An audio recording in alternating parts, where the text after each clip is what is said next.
Hi everyone. Daily vocab and comprehension का आज day 36 है। चलिए आज के सेशन को शुरू करते हैं। पहला सेगमेंट है वर्ड मीनिंग्स का। आइए इस पे चलते हैं। जो पहला वर्ड है आज के सेशन का वो है मास्करेड। मास्करेड एक वर्ब है।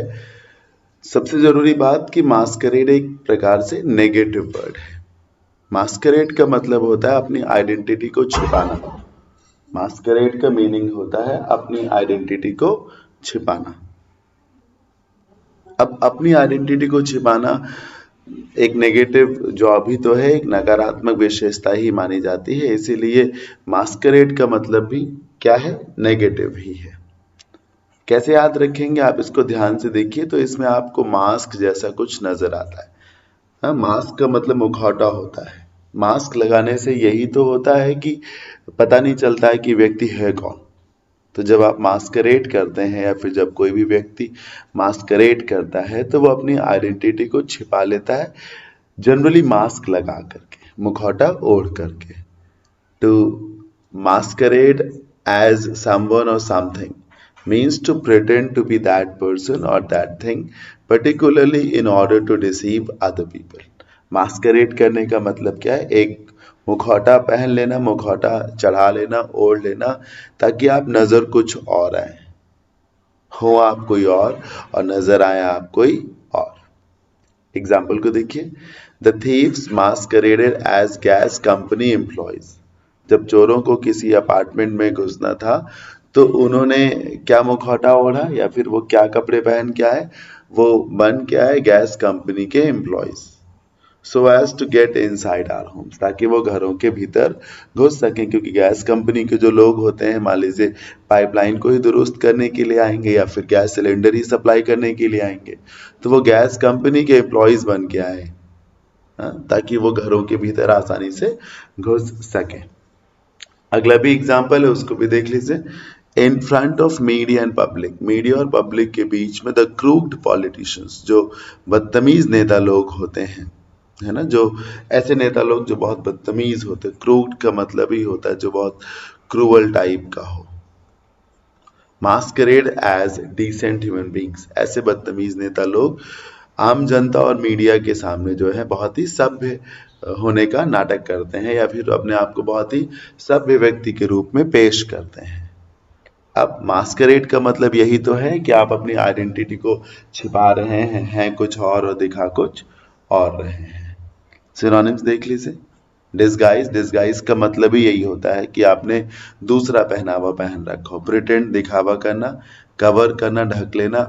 वेल का मतलब होता है घूंघट। घूंघट से पता नहीं चलता ना कि अंदर जो व्यक्ति है उसका चेहरा कैसा है या वो कौन है। अब एंटोनिम्स में वो वर्ड्स आएंगे जिनका मतलब सब साफ साफ दिखाना या बताना होगा, जैसे कि अनकवर हो गया कवर का उल्टा, अनवेल हो गया वेल का उल्टा। अनवेल का एक मीनिंग होता है अनावरण करना।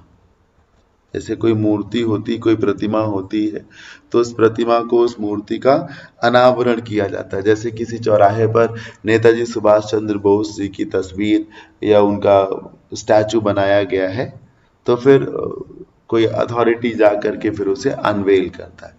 डिस्प्ले करना, डेमोन्स्ट्रेट करना, दिखाना। तो पहला वर्ड था मास्करेड जिसका मीनिंग क्या था, चीजों को हाइड करना। आज के सेशन का दूसरा वर्ड है प्रोक्लेविटी। प्रोक्लेविटी एक नाउन है, मास्करेड वाज अ वर्ब। प्रोक्लेविटी एक नाउन है क्योंकि इसके आखिर में टी वाई लगा है। एक जनरल सा रूल है कि जब कोई वर्ड टी वाई पे रुके तो वो एक नाउन है। जैसे ब्यूटी, ऑनेस्टी, ब्यूटी हो गया, ऑनेस्टी हो गया, क्रूअलिटी हो गया। हाँ, तो ये क्या है, ये सब नाउन्स हैं। तो प्रोक्लेविटी भी क्या है, नाउन है। दूसरी बात, ये वर्ड भी नेगेटिव है। कैसा वर्ड है सर, नेगेटिव। प्रोक्लेविटी का मतलब होता है झुकाव। क्या मीनिंग है इसका सर, झुकाव। लेकिन नकारात्मक चीजों की तरफ झुकाव, जैसे नशे की तरफ झुकाव, अपराध की तरफ झुकाव, झूठ बोलने की तरफ झुकाव, चोरी करने की तरफ झुकाव। ये सब जो है ना प्रोक्लेविटी में आता है। किस में आता है, प्रोक्लेविटी में आता है। पता नहीं आप जानते हैं या नहीं जानते, मैं बता दूं। सो CLI एक रूट है जिसका मतलब ही होता है झुकाव। CLI एक रूट है जिसका मतलब ही होता है झुकाव। इसी CLI से बनता है सर inclined, जिसका मतलब ही होता है झुकाव या झुका हुआ। इसी inclined का नाउन वर्जन होता है inclination। क्या होता है? inclination।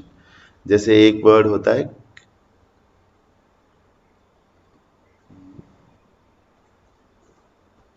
क्लाइमेक्स।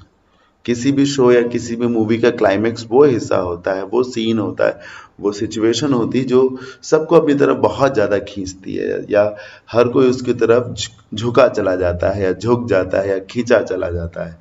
तो CLI का मतलब झुकाव से है, लगाव से है, अट्रैक्शन से है। प्रोक्लेविटी, झुकाव। अब proclivity is a tendency. Tendency synonym है प्रोक्लेविटी का। To behave in a particular way और to like a particular thing of in a bad way of thing. ये जो प्रोक्लेविटी क्या है? ये टेंडेंसी है, झुकाव है कि आप इस चीज को पसंद जरूर करेंगे या इस तरीके से आप पेश जरूर आएंगे। और ये क्या लिखा पढ़िए, of in a bad way of thing. अक्सर नकारात्मक चीजों के लिए इस्तेमाल होता है ये। एग्जाम्पल देखिए, while Franklin had overcome his gambling problem. Franklin एक व्यक्ति का नाम है, वो पहले जुआ बहुत खेलता होगा, लेकिन आज वो जुए की समस्या से निजात पा गया है। ओवर का मतलब फ्री कर लेना, अपने आप को हरा देना, निजात पा जाना। चैलेंज को जब आप ओवरकम करते हैं तो चैलेंज को छोटा कर देते हैं, बौना कर देते हैं, निजात पा जाना। He could not get past his proclivity for alcohol. Get past का मतलब भी होता है आगे निकलना। क्या होता है सर? चाहे आप get past कह लो और चाहे आप go past कह लो, दोनों का मतलब होता है पीछे छोड़ना। क्या? पीछे छोड़ना या आगे निकल जाना, आगे निकलना। तो जहां एक तरफ फ्रैंकलिन ने जो उसकी जुआ खेलने की जो लत थी, आदत थी, उसको उसने छोड़ दिया, उससे वो छुटकारा पा गया है। लेकिन जो उसकी एल्कोहल के प्रति प्रोक्लेविटी है, झुकाव है, लगाव है, वो इससे अपने आप को बचा नहीं पा रहा, या उससे आगे निकल नहीं पा रहा, या फिर उसे पीछे छोड़ नहीं पा रहा है। सिनोनिम पे आ जाइए। Tendency, inclination, leaning. लीन का मतलब ही होता है सटना, झुकना। प्रेजुडाइज, पूर्वाग्रह। प्रेजुडाइज में क्या होता है कि आप एक ही प्रकार का विचार दिमाग में लाते हैं, आप एक ही तरफ झुके रहते हैं। प्री डिस्पोजिशन, इच्छा को कहते हैं। अब एंटोनिम्स में वो वर्ड्स आएंगे जिसमें ये साबित होगा कि आपको झुकाव नहीं होगा, जैसे कि अवर्जन हो गया, डिसलाइकिंग हो गया, लोथिंग हो गया। इन सब का यही मतलब है कि आपको झुकाव नहीं है चीजों की तरफ। रूट वर्ड के आज के इस सेशन में हम जिस रूट वर्ड को पढ़ेंगे वो है बेनी। बेनी एक कॉमन रूट वर्ड है जिसका रिलेशन किससे है? प्रॉफिट से है। पॉजिटिव वर्ड है, इसमें जो कुछ भी कहा जाएगा वो अच्छा होगा, जो कुछ भी कहा जाएगा वो वेलफेयर के लिए होगा, अच्छे के लिए होगा, प्रॉफिट के लिए होगा। नेगेटिव वर्ड नहीं बनते बेनी से। बेनी से ही तो बनता है सर बेनिफिट।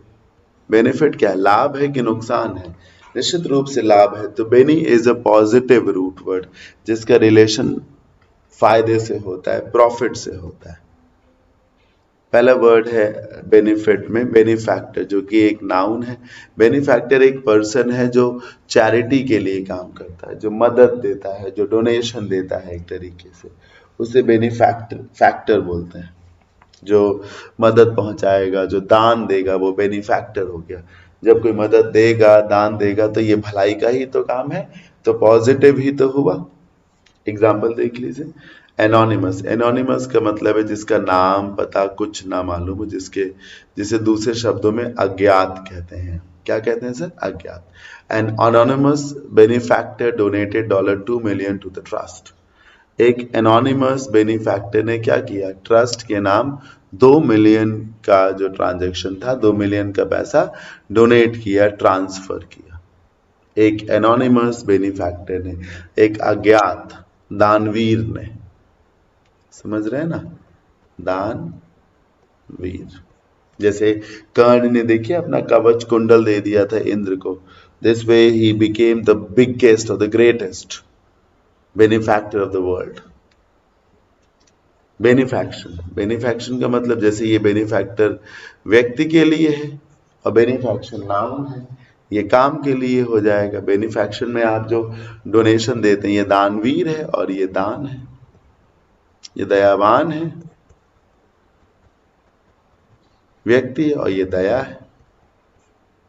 तो बेनिफैक्शन का मतलब होता है दान, दया, गिफ्ट, डोनेशन, ये सब। सिमिलर वर्ड्स है चैरिटी, डोनेशन, बेनिफिशेंस, बेनिवोलेंस, आर्म्स, ये सब।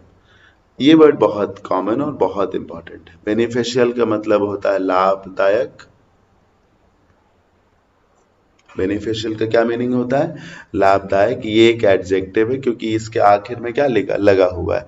AL लगा हुआ। नियम है ना कि जैसे कोई वर्ड AL पे रुके, BL पे, E पे रुके, या LE पे रुके, तो ये सब एडजेक्टिव के सिम्टम्स है। किसके सिम्टम्स है? एडजेक्टिव्स के। जैसे आप बोले फंडामेंटल, नेशनल, ट्रेडिशनल, तो ये सब एडजेक्टिव है। केपेबल, एबल, ईटेबल, ट्रांसफरेबल, ये सब एडजेक्टिव्स हैं। अच्छा, बेनिफिशियल एक एडजेक्टिव है जिसका मतलब होता है क्या? लाभदायक। खूबी बेनिफिशियल की क्या है? पढ़िए। यही कि बेनिफिशियल के बाद फॉर नहीं आता। फॉर नहीं आता, क्या आता है सर? टू आता है। जबकि हिंदी में आप बोलेंगे ना के लिए लाभदायक। The law seemed beneficial to society. शुरू में ये लगा था कि ये जो कानून है ये समाज के लिए लाभदायक होगा।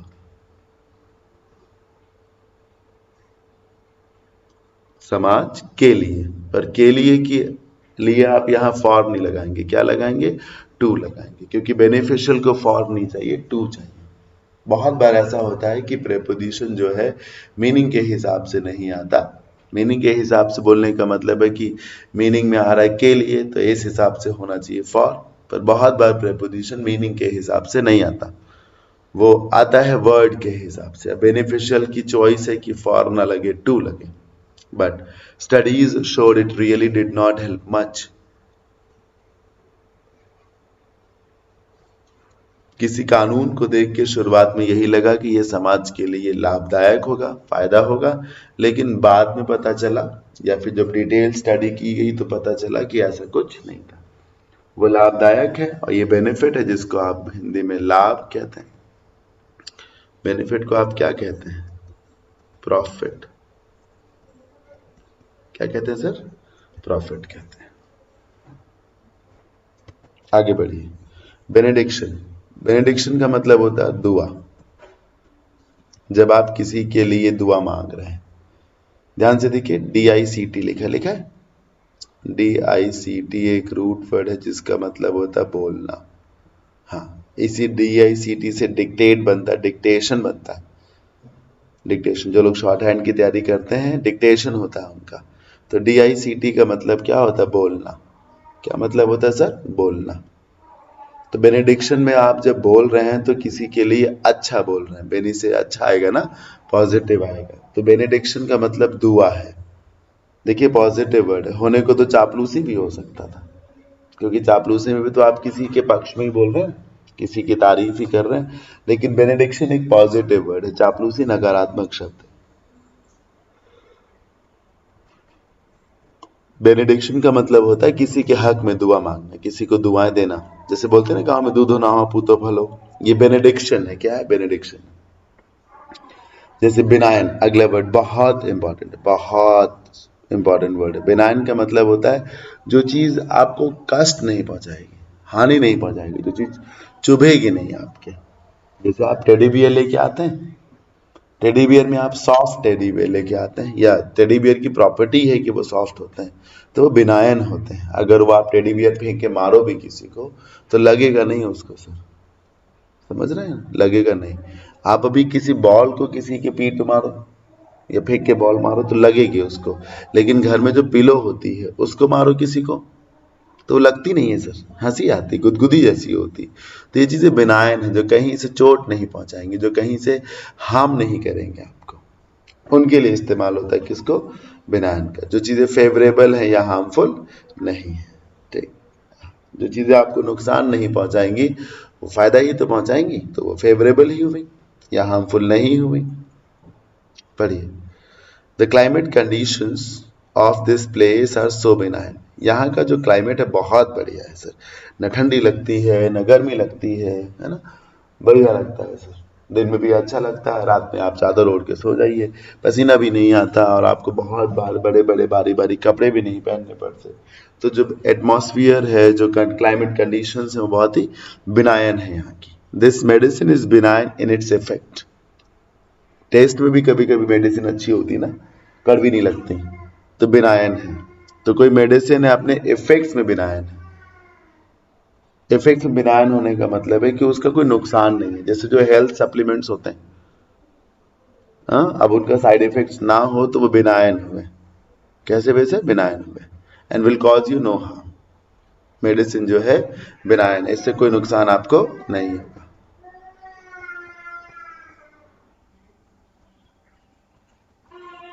अगला वर्ड है बेनिफिशियरी।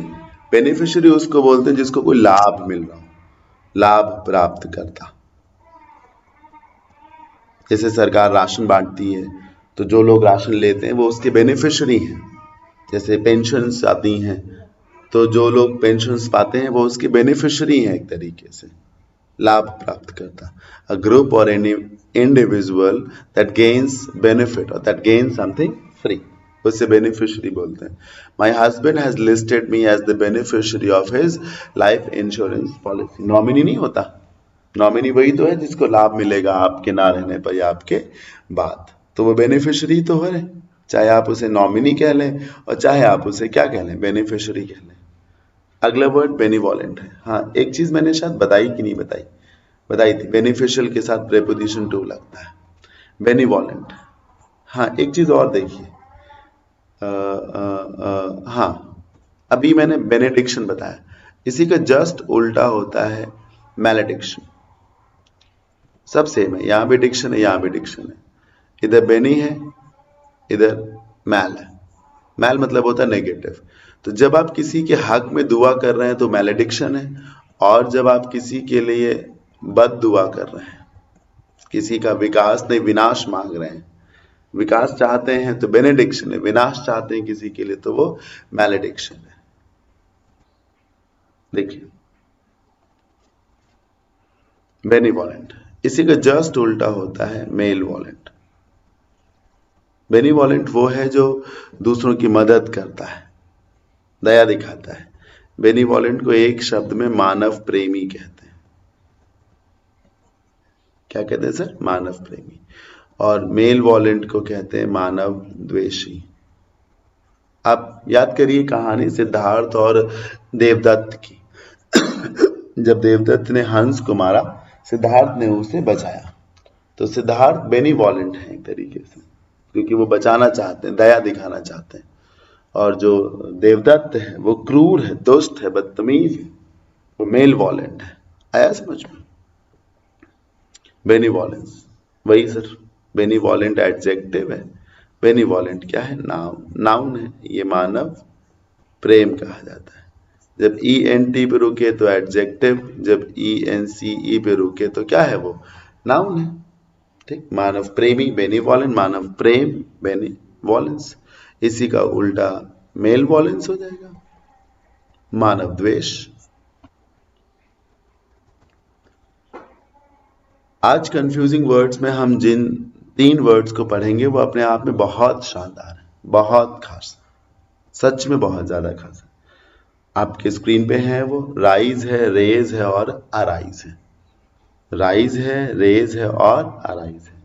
राइज, रेज और अराइज में जो कॉमन है वो ये कि ये भी वर्ब है, ये भी वर्ब है और ये भी वर्ब है। अंतर क्या है आइए जानते हैं। शुरू करने से पहले मैं आपको बता दूं कि जो लड़ाई झगड़ा है वो इन दो के बीच में, राइज और रेज के बीच में। अराइज बिल्कुल अलग है। जनरली ऐसा कभी नहीं होता कि अराइज के प्लेस पे राइज या रोज चला जाए, समझ रहे हैं? या अराइज जो है राइज या रोज के प्लेस पे चला जाए, नहीं, राइज और रेज के प्लेस पे। जनरली राइज और रेज आपस में ही लड़ते हैं, कोई तीसरा ना उनकी मदद करता है, ना तीसरा कोई नुकसान पहुंचाता है। राइज अगर गलत है तो रेज आएगा, रेज अगर रॉन्ग है तो राइज आएगा। ऐसी बात होती है। अराइज गलत नहीं होता और अराइज की जगह कोई आता भी नहीं। अराइज की स्टोरी बिल्कुल अलग है। राइज, रेज और अराइज तीनों लिखे हुए हैं। देखिए, राइज, रेज और अराइज तीनों लिखे हुए हैं। राइज एक वर्ब है, रेज एक वर्ब है, अराइज एक वर्ब है। Rise an increase in an amount, number और लेवल, जिसका मतलब होता है बढ़त, बढ़ना। क्या मीनिंग है इसका? बढ़ना। राइज का मतलब होता है अपने आप किसी चीज का होना। पढ़िए ध्यान से क्या लिखा है इसमें, इस चीज को दिमाग में रखिएगा, ये स्वतः संचालित है, कोई करता नहीं है इसको, या करता भी है तो उसका जिक्र नहीं किया जाता। तो राइज मतलब चीजों का बढ़ना, डेवलप करना, आगे बढ़ना ऑटोमेटिकली। सो रोज सवेरे सूरज उगता है, क्या कोई उस सूरज को उगाता है? अगर कोई सूरज को उगा रहा हो तो वो ऑटोमेटिक नहीं है, पर अगर सूरज स्वाभाविक प्रक्रिया के तहत अस्त हो जाता है और स्वाभाविक प्रक्रिया के ही तहत उगाता है तो ये अपने आप हो रहा है ना, इसको क्या कहेंगे? राइज कहेंगे। तभी तो बोलते भी तो हैं the sun rises in the east, बोलते नहीं है the sun rises in the east. Rise का मतलब जो काम अपने आप हो। ठीक, राइज का एक मीनिंग व्यक्ति की तरक्की से होता है। जब कोई व्यक्ति आगे बढ़ता है तो कहते हैं कि ये व्यक्ति का उदय है। क्या है सर? उदय है। तो राइज ऑफ दैट पर्सन, क्या कहा जाता है? Rise of that person. जैसे 2013-12 के आसपास मोदी जी एक बड़े पॉपुलर लीडर बन रहे थे। It was the rise of mister Narendra Modi as a political leader of India. तो राइज था बढ़ना, उदय होना, तरक्की करना। रेज किसी चीज को करना। ध्यान से देखिए, इंक्रीज अपने आप हुआ, यहाँ इंक्रीज किया गया, मेक इंक्रीज, बढ़ाना। देखिए, बढ़ना अगर कहा जाए तो राइज है, बढ़ाना अगर कहा जाए तो वो वर्ब है। अगर बढ़ना बोला जाए तो वो राइज है, बढ़ाना बोला जाए तो वो क्या है? वर्ब है। ये एक ट्रांजिटिव वर्ब है। कैसी वर्ब है? ट्रांजिटिव, क्योंकि जब आप बोल रहे हैं बढ़ाना तो बढ़ाने का मतलब है काम को किया जाएगा, और जब किसी काम को किया जाएगा तो उसमें सब्जेक्ट होगा, वर्ब होगा और ऑब्जेक्ट भी होगी या होगा, ये होगा ये। जैसे कोई कहे मैंने पीटा, तो यहाँ ये बताना जरूरी है ना कि आपने किसको पीटा है। तो पीटना एक ट्रांजिटिव वर्ब है। क्या है?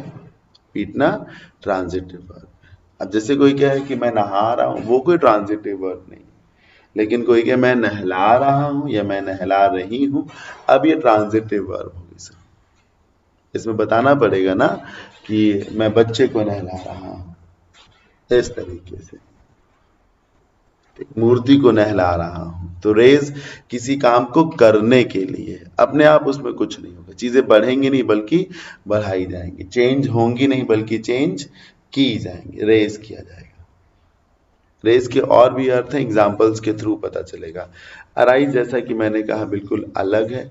अराइज का मतलब होता है परिस्थितियों का उत्पन्न होना।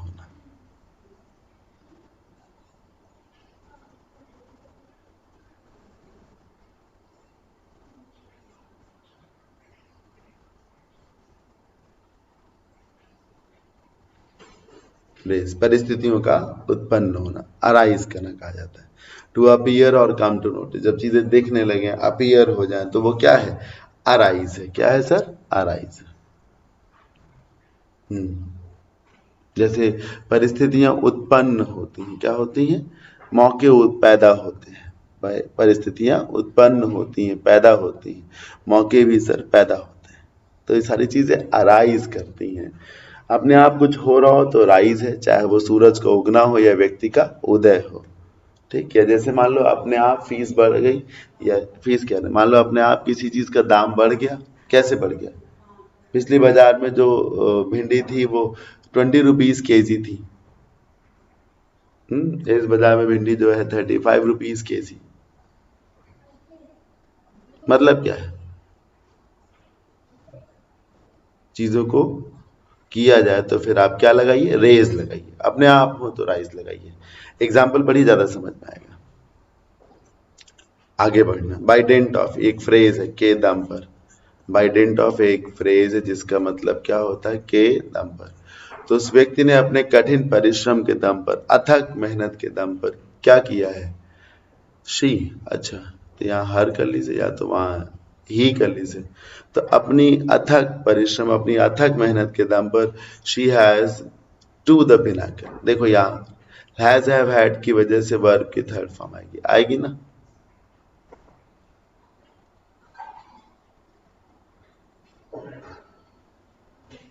हैज हैव हैड के बाद वर्ब की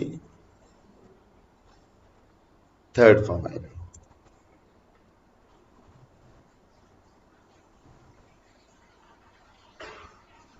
एक से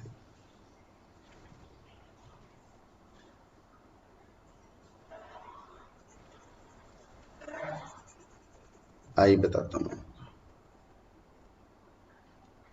देखो, राइस का सेकेंड फॉर्म रोज है, थर्ड फॉर्म RISEN है, पर इसे आप राइजन ना पढ़ें बल्कि क्या पढ़ें सर, रीजन पढ़ें। ठीक, सेकेंड फॉर्म रोज है और थर्ड फॉर्म रीजन है, बढ़ना, लेकिन आप इसे राइजन ना पढ़ें। रेज, रेज का मतलब होता है किसी प्रकार की मांग को उठाना, कुछ भी करना, उसे रेज करना का। जैसे आप अपने लेवल को रेज करते हैं, लिविंग स्टाइल को रेज करते हैं, बढ़िया करते हैं। आप अपनी फीस को रेज करते हैं, कंसल्टेशन चार्जेस को रेज करते हैं, बढ़ा देना का मीनिंग है बढ़ा देना। जिस प्रकार राइस का सेकेंड फॉर्म रोज और थर्ड फॉर्म रीजन है, रेज का जो सेकेंड फॉर्म है वो रेज्ड है और सेकेंड फॉर्म रेज्ड और थर्ड फॉर्म भी रोज रेज्ड है। अराइज को ध्यान से देखिए, इसमें राइज है। अराइज को ध्यान से देखिए, इसमें राइज है, तो फॉर्म्स मेल खाएंगे। एक अरोज होगा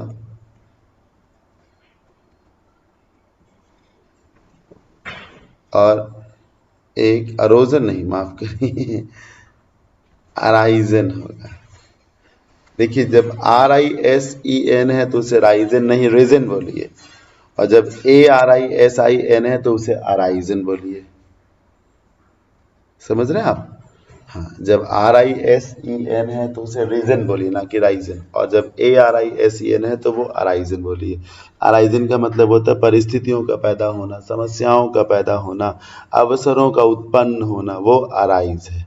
आगे बढ़ना राइज है, किसी चीज को करना, बढ़ाना, वो रेज है। फॉर्म्स भी मैंने लिख दी हैं, पढ़िए। लिखा है कि अपनी मेहनत के दम पर, by dint of her hard work. Pinnacle का मतलब होता है शीर्ष, या दूसरा मतलब होता है शिखर। तो अपनी मेहनत के दम पर आज वो शिखर पर पहुंच गया है, तो वो अपने आप राइज किया है। जब व्यक्ति तरक्की करता है ना सर, जब व्यक्ति तरक्की करता है तो वहां क्या आता है, राइज आता है, reason. Reason, the workers should their demand before the management. यहाँ पर क्या आएगा कि वर्कर्स को मैनेजमेंट के आगे अपनी डिमांड रखनी चाहिए, उठानी चाहिए, ये आएगा। वर्कर्स को मैनेजमेंट के सामने अपनी मांग, अपनी बात जो है उठानी चाहिए, अपनी मांग रखनी चाहिए, करनी चाहिए। जब आप किसी काम को कर रहे हैं तो रेज ही तो करिए सर। देखिए, ट्रांजिटिव वर्ब मैंने बताया था कि रेज है। ये देखिए, ट्रांजिटिव वर्ब ऑब्जेक्ट रखती है, डिमांड क्या है, ऑब्जेक्ट है। The workers should raise their demand before the management, management के आगे। I knew, मैं जानता था, मैं जानता था कि ऐसी परिस्थिति उसके सामने जरूर आएगी। मैं जानता था कि ऐसी परिस्थिति उसके आगे जरूर पैदा होगी। तो क्या होगा, प्रॉब्लम जो है वो अराइज करती है ना, अभी मैंने बताया आपको, अराइज करती है। तो आप ध्यान से देखिए, अराइज ही रहेगा। भले यहाँ पे नो की सेकेंड फॉर्म न्यू है, लेकिन यहाँ वुड है ना पास्ट में, तो उसको पास्ट में ले जाने की क्या जरूरत है, वुड के बाद V1 ही तो आएगा। तो अराइज लगेगा। क्या लगेगा सर? मैं जानता था कि ऐसी परिस्थिति जरूर पैदा होगी, उत्पन्न होगी। One of the spectators from his chair, बहुत शानदार सेंटेंस है, बहुत शानदार। And cheered for the artist, और आर्टिस्ट के लिए उसने चीयर किया। इसका मतलब है कि एक दर्शक जो है अपनी चेयर पर से उठा। सर उठा, अपने आप उठा, किसी ने उसे उठाया नहीं। तो वो चेयर से अपने आप उठा और उसने फिर आर्टिस्ट के लिए चीयर किया, उसकी तारीफ करी, तालियां बजाई। सर मैं कहता हूँ अपने आप किसी काम को किया जाए तो वो राइज है, और किसी और से या किया जाए, अपने आप कोई काम हो तो वो राइज है। तो आप ऐसे भी समझ सकते हैं कि कुर्सी छोड़ना भी राइज करना कहा जाता है। ठीक, ऐसे समझिए ना, कोई व्यक्ति जब आगे बढ़ेगा तो एक एक स्टेप्स को छोड़ते हुए तो आगे बढ़ेगा। ये देखिए, ये दो सेंटेंसेस बहुत शानदार हैं। ये फैक्ट है कि राइज और रेज की लड़ाई होती है, पेपर में लड़ाई होती है, बहुत इंपॉर्टेंट है, इसीलिए मैंने लिखा। मैंने पीछे आपको बताया था कि राइज रेज ट्रांजिटिव वर्ब है, यहाँ पे किसी काम को किया जाएगा, अपने आप नहीं होगा। जैसे आप इस सेंटेंस को देखिए, डॉक्टर ने क्या किया, अपनी कंसल्टेशन फी को क्या किया, बढ़ा दिया है, रेज कर दिया। रेज का थर्ड फॉर्म क्या होता है, रेज्ड होता है। डॉक्टर ने अपनी फीस बढ़ा दी है, कंसल्टेशन फी बढ़ नहीं गई है, डॉक्टर ने अपनी कंसल्टेशन फी बढ़ा दी है। ये देखिए ऑब्जेक्ट है, ट्रांजिटिव वर्ब को बाद में ऑब्जेक्ट चाहिए तो रेज लगा हुआ है। अगला देखिए, प्रॉब्लम्स यानी कि समस्या, चुनौतियां, परिस्थितियां उत्पन्न होती, just to check our resolution to solve them. काहे के लिए परिस्थितियां पैदा होती, ताकि वो हमारी दृढ़ता को चेक कर सकें कि हम उन्हें सॉल्व करना पसंद करेंगे, कर पाएंगे या नहीं। तो परिस्थितियां पैदा ही इसीलिए होती, उत्पन्न ही इसीलिए होती हैं। तो आपको यहाँ पर राइज और रेज नहीं लगाना चाहिए, क्या लगाना चाहिए, अराइज लगाना चाहिए। Problems arise just to check our responsibility to solve them, ताकि हम उनकी जो रिस्पॉन्सिबिलिटी है सॉल्व करने की, इनकी वो भी जान सकें। अब ध्यान से देखिए, I am all ready to contest elections, मैं पूरी तरीके से तैयार हूं। कंटेस्ट मतलब होता है लड़ना, हिस्सा लेना। ऑलरेडी, ऑलरेडी मतलब सब कुछ तैयार। एक ऑलरेडी होता है, उसमें एक बार एल आता है और वो रेडी से चिपका भी होता है। यहाँ ऑल अलग है, रेडी अलग है। I am all ready to contest between elections and just waiting for some opportunity, such an opportunity to. कोई कह रहा है कि मैं पूरी तरीके से तैयार हूं चुनाव में हिस्सा लेने के लिए, मैं सिर्फ इंतजार कर रहा हूं ऐसे किसी अवसर के आने का।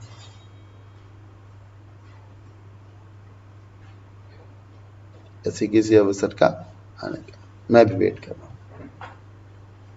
अब देखिए, I am expecting of in my salary after next month, next appraisal. Appraisal का मतलब मूल्यांकन होता है। कोई कह रहा है कि अगली बार जब मेरा मूल्यांकन होगा तो मुझे पूरी उम्मीद है कि मेरी सैलरी में इजाफा होगा, मेरी सैलरी में एक राइज देखने को मिलेगा, राइज देखने को मिलेगा। याद रखिए सर, जब आपकी पेमेंट बढ़ाई जाए, तनख्वाह बढ़ाई जाए, तो राइज होता है वहां पर।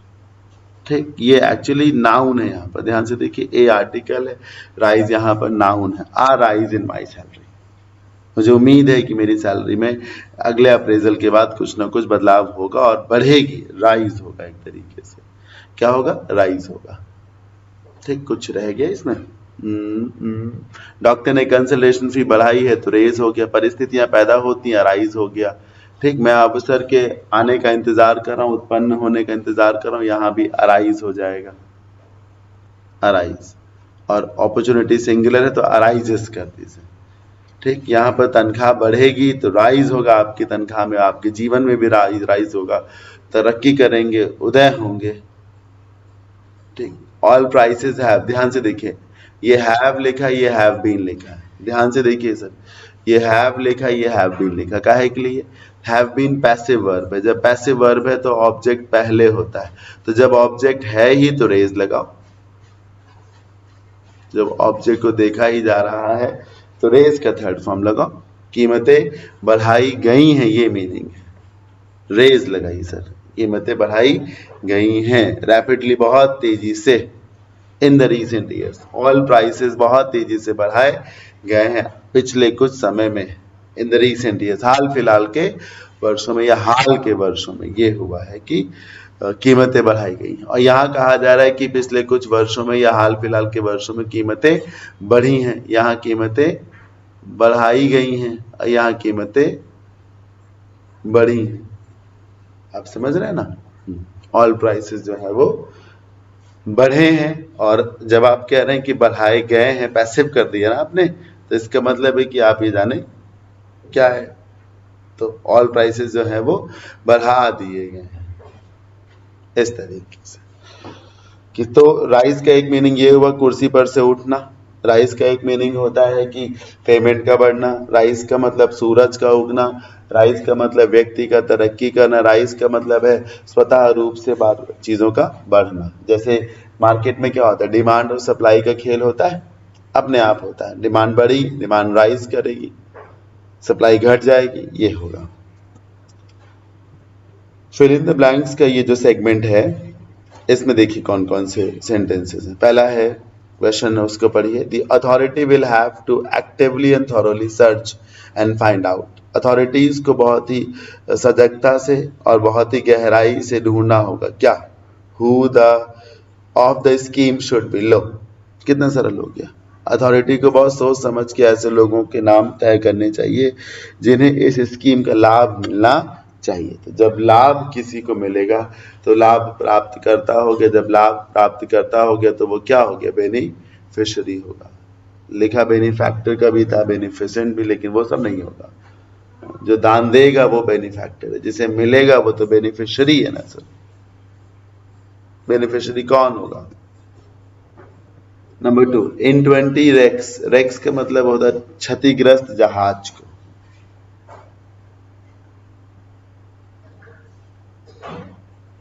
ब्रोकन शिप, क्षतिग्रस्त जहाज।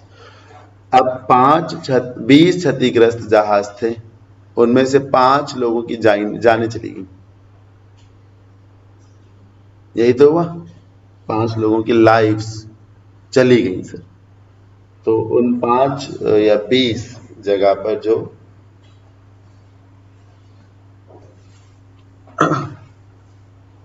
नाव पलटी, टूटी फूटी नाव जो थी वो, उनमें से 5 लोगों के जीवन चले गए। जिन 5 लोगों के जीवन चले गए, खुशी खुशी चले गए कि हमारे दुर्भाग्य के चले गए?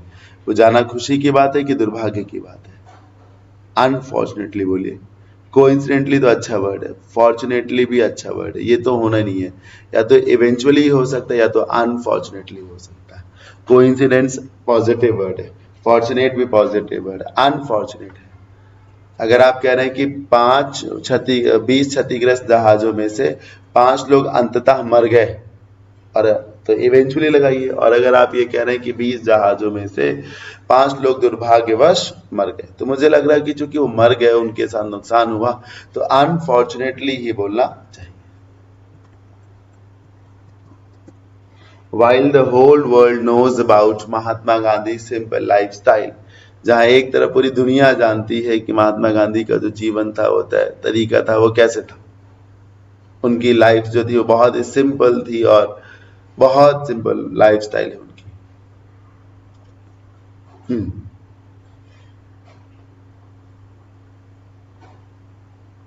तो जहां एक तरफ पूरी दुनिया जानती है कि महात्मा गांधी का जो जीवन जीने का तरीका था बड़ा ही अच्छा था, जैसे कहते हैं सादा जीवन उच्च विचार, एंड हिज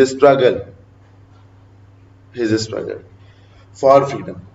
आप कक्षा 10 या कक्षा 9 की एक बुक याद करिए, यूपी बोर्ड की, माई स्ट्रगल फॉर एजुकेशन है वो। तो आप जब संघर्ष करते हैं तो जिस लिए संघर्ष करते हो उसको फॉर से लगाएं। जैसे यहाँ पे संघर्ष किया जा रहा है उन्हीं के द्वारा, और संघर्ष किस लिए किया जाता है? आजादी के लिए। तो जिस लिए संघर्ष किया जा रहा है उसको प्रेपोजिशन देते हैं। जो संघर्ष करो नहीं, जिसको संघर्ष मिल रहा हो उसको ऑफ दीजिए, या जो भी देना दी। स्ट्रगल के साथ फॉर लगता है, इसीलिए क्या लगाइए सर? फॉर लगाइए। His struggle for freedom. अब देखिए आंसर मिल गया। Not many know much about his days as a legal professional। जहां एक तरफ दुनिया भर के लोग महात्मा गांधी की सिंपल लाइफस्टाइल को जानते हैं। उन्होंने स्वतंत्रता के लिए जो संघर्ष किया उस संघर्ष को भी लोग जानते हैं, लेकिन अधिकांश लोग उनके लीगल प्रोफेशनल के रूप में जो उनका करियर रहा, एक लॉयर के रूप में जो उनकी लाइफ रही, उसका उनको कोई आइडिया नहीं जानते हैं लोग। Struggle for freedom, not many. Number 4,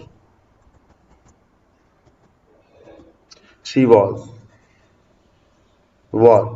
going through his husband's mind। his क्यों लगाया, हर लगा। वो इस बात को लेकर चौकन्ना थी, सतर्क थी कि उसके पति के दिमाग में क्या चल रहा है। या तो वो नहीं जानती नहीं थी एक तरीके से, या तो फिर ये है कि उसके पति के दिमाग में क्या चल रहा था वो जान रही थी। जब आप जान रहे हो तो एक तो कॉशियस अबाउट होता नहीं, कॉशियस ऑफ होता है, सतर्क होना जिसको कह सकते हैं। कॉशियस का इस्तेमाल जैसे किसी काम को सोच समझ के करें, चलें तो सोच समझ के चलें। जैसे मान लीजिए कहीं पर कांटे भी जमीन पे पड़े हुए हैं तो कॉशियस होकर के चलिए, सतर्कता के साथ चलिए। ठीक, बीवेयर का मतलब सतर्क होना होता है। बीवेयर के साथ भी ऑफ लगता है। क्या लगता है? ऑफ लगता है। तो ये भी गलत हो गया। अवेयर आंसर में हेटफुल का मतलब तो ध्यान देना होता है, ध्यान देकर सुनना।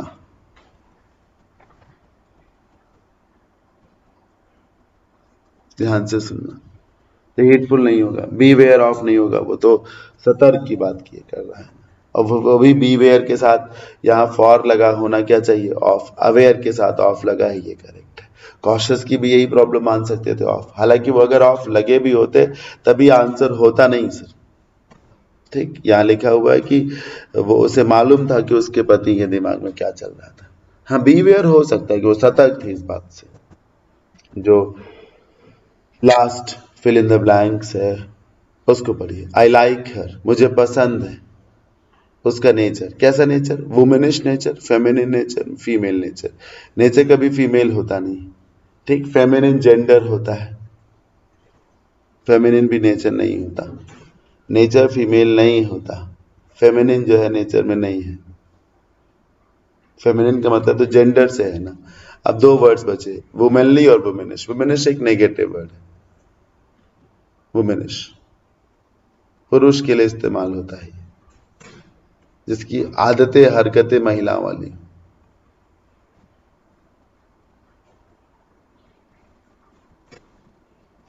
आदतें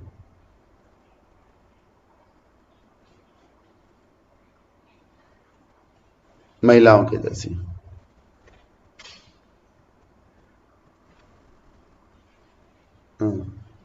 वुमेनिश नेगेटिव।